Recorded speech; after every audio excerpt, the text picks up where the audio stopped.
3 cm dah boy. 3 cm dah. Oh, alhamdulillah. Jatuh Tino. Boy. Dah hilang ke rasa sikit? Dah hilang. Ni awak tak lepas ni. Kita ingat dah ni. Ini dipanggil alang-alang menjelut perkasam kan, abang-abang terlarang kan. Abang yang mana?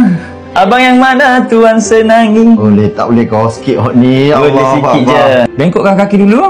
Bengkok kan. Bengkok dua-dua kaki. Ni. Bukan. Tu nak tu nak bergaduh. Oh tu kaki bukan boy. Bengkok lagi.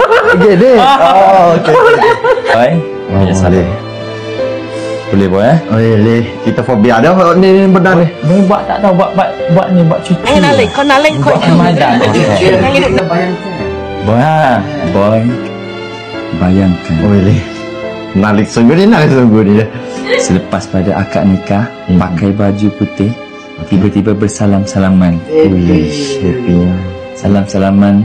Ada orang datang bawa cincin. Bawa cincin dengan gelang untuk sarungkan dekat tangan baby ataupun orang siapa-siapalah yang akan bagi jadi isteri boy. Lepas tu dia cakap waktu mula-mula nak salam dia main cikucak tarik tolak. Sebab si wanita itu belum pernah memegang tangan mana-mana lelaki. Allah. Dia nak cerita dia minat. Jadi dia menggigil dia salam tangan boy. Salam dia kucuk tangan boy dengan keadaan menggigil. Terima kasih suamiku. Dia kata lepas tu boy pergi berdiri melutut, boy cuba kucuk dia punya dahi. Sayang.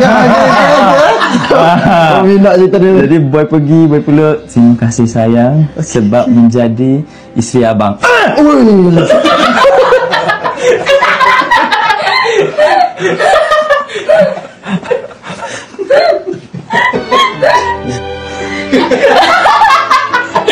Kau termimpi je kau leh.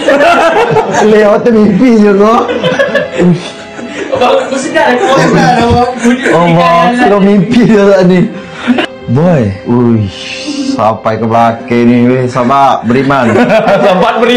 Sabar organik belakang. Boy, tapi semua yang saya cerita tu boy, dia akan jadi kenyataan nanti. InsyaAllah. Lepas tu tiba-tiba saya main lagu Arab, bawa radio dengan speaker. Cek. Itulah bunyi cicak. Cek maka jawab ibu cicak. Bukan. Boy, dalam hidup ni